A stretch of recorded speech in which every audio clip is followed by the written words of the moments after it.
बारहा शिकार ପାଇଁ ଖଞ୍ଜିଥିଲେ ବୋମା। ବଳଦ ବୋମା ଖାଇ ଗୁରୁତର। ବାରହା ଶିକାର ପାଇଁ ଶିକାରୀ ବୋମା ଖଞ୍ଜିଥିଲେ। ବୋମାରେ ବାରହା ଶିକାର ତ ହେଲା ନାହିଁ, କିନ୍ତୁ ଅଫୁଟା ବୋମାକୁ ଏକ ବଳଦ ଖାଇଦେବାରୁ ବଳଦ ମୁହଁରେ ଫୁଟି ଯାଇଥିଲା ବୋମା। ଫଳରେ ବଳଦଟି ଗୁରୁତର ହୋଇଛି। ବଳଦର ପୁରା ମୁହଁଟି ଚିନ୍ସତ୍ର ହୋଇଯାଇଛି। ଏପରି ଏକ ଘଟଣା ଘଟିଛି କେନ୍ଦୁଝର ବନଖଣ୍ଡ ତେଲକୁଇ ବନାଞ୍ଚଳ ଖୁଣ୍ଟାପଡ଼ା କେନ୍ଦୁଆ ଦରି ମୁଣ୍ଡା ସାହିରେ।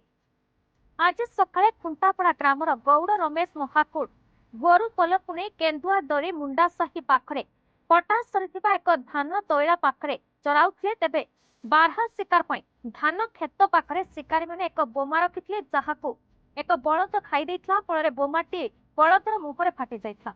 ବୋମା ଫାଟିବା ଯୋଗୁଁ ବଳଦର ମୁହଁର ଜିଭ, ଦାନ୍ତ ଆଦି ଦୂରକୁ ଛିଟକି ପଡ଼ିଥିଲା। ବଳଦଟି ଗୁରୁତର ଆହତ ହୋଇଥିଲା। ବାରହା ଶିକାରୀମାନେ ଏବେ ବାରହା ଶିକାର ପାଇଁ ବିଭିନ୍ନ ସ୍ଥାନରେ ଥିବା ପାଚିଲା ଧାନ କ୍ଷେତ ନିକଟରେ ବୋମା ଖଞ୍ଜୁଛନ୍ତି, ଯାହା ପାଇଁ ଚିନ୍ତା ବଢ଼ିଛି। ଅନ୍ୟପଟେ ଗୁରୁତର ବଳଦଟି ରେବତୀ ମହାକୁଡଙ୍କର ବୋଲି ଜଣାପଡ଼ିଛି।